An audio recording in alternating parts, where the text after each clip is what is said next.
Hello बच्चों, welcome back. हम लोग चैप्टर इलेक्ट्रिसिटी पढ़ रहे थे और ये इलेक्ट्रिसिटी के ऊपर हमारा नेक्स्ट लेक्चर है। और इस वीडियो में बच्चों हम लोग सीखेंगे कि किस किस फैक्टर पे रेजिस्टेंस डिपेंड करते हैं और साथ में रेजिस्टिविटी के बारे में डिस्कस करेंगे। तो चलिए चलते हैं स्क्रीन पे और समझते हैं इस टॉपिक को। तो टॉपिक है बच्चों, factors on which the resistance of a conductor depends. Okay, तो चलिए हम लोग देखते हैं कि टोटल कितने फैक्टर्स हैं जिस पे रेजिस्टेंस डिपेंड करते हैं। तो आप देख सकते हो बच्चों, टोटल 4 फैक्टर्स हैं।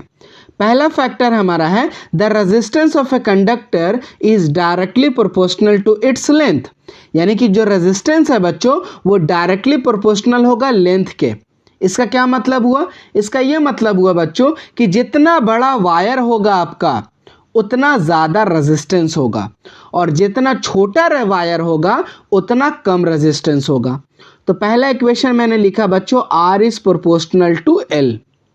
सेकेंड पॉइंट है बच्चों, the resistance of a conductor is inversely proportional to its area of cross section.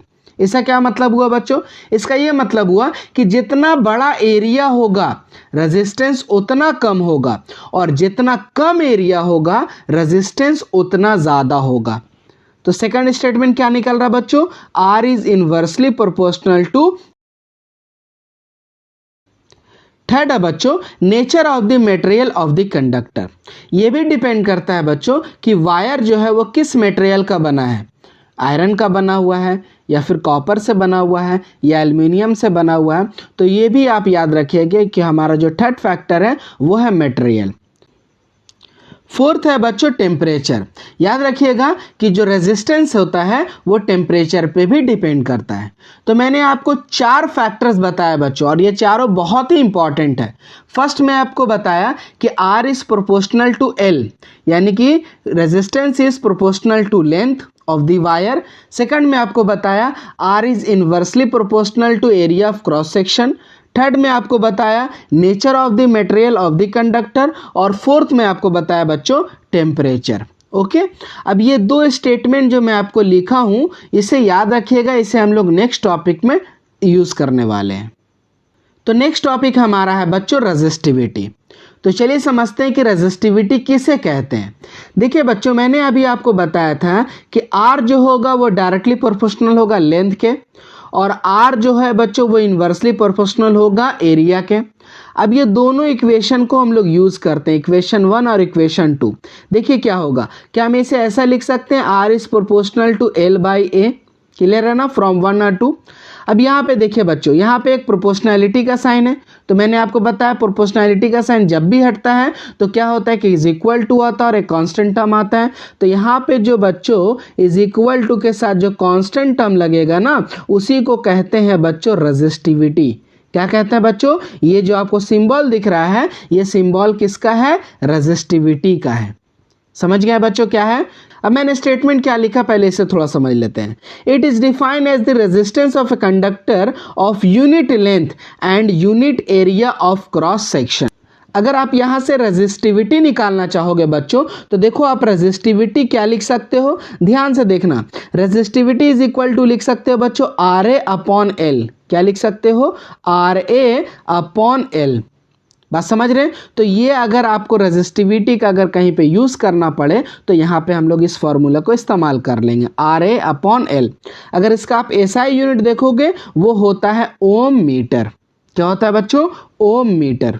Clear है? अब चलो इससे रिलेटेड हम लोग कुछ न्यूमेरिकल सॉल्व करते हैं।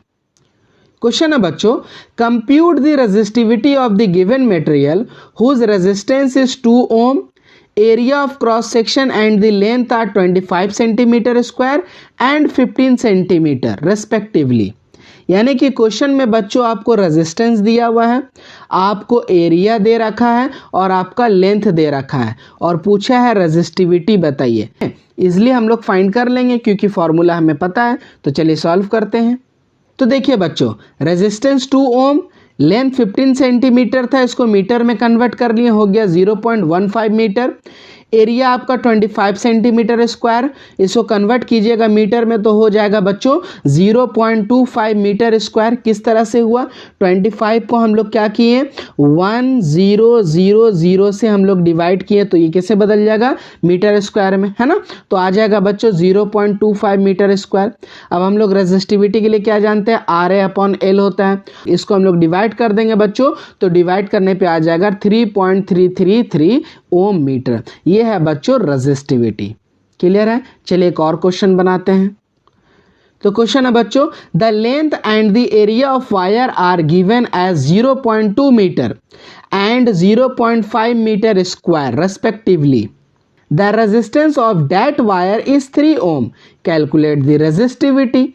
यहाँ पे आप देख सकते हो बच्चों लेंथ दिया हुआ है ना। उसके बाद आपको एरिया दे रखा है और आपका बोल सकते हो रेजिस्टेंस भी दे रखा है। तो आपको निकालना क्या है बच्चों, रेजिस्टिविटी निकालना है। सेम अभी मैंने बताया इस टाइप का क्वेश्चन, फिर से इसी टाइप का प्रॉब्लम है आपके लिए। तो देखो बच्चों रेजिस्टेंस 3 ओम था, लेंथ मीटर में 0.2 मीटर और एरिया है 0.5 मीटर स्क्वायर। तो हम लोग सिंपल क्या करेंगे, फॉर्मूला लगा देंगे RA/L। तो यहाँ पे हमारा निकल गया बच्चों 7.5 ओम मीटर। तो बच्चों इसी तरह रेजिस्टिविटी का जो क्वेश्चन है यानी कि जो न्यूमेरिकल है वो इसी तरह का आता है। बस आपको ध्यान रखना है कि लेंथ आपको मीटर में रखना है, अगर मीटर में नहीं है तो आप पहले मीटर में उसे कन्वर्ट कर लीजिए।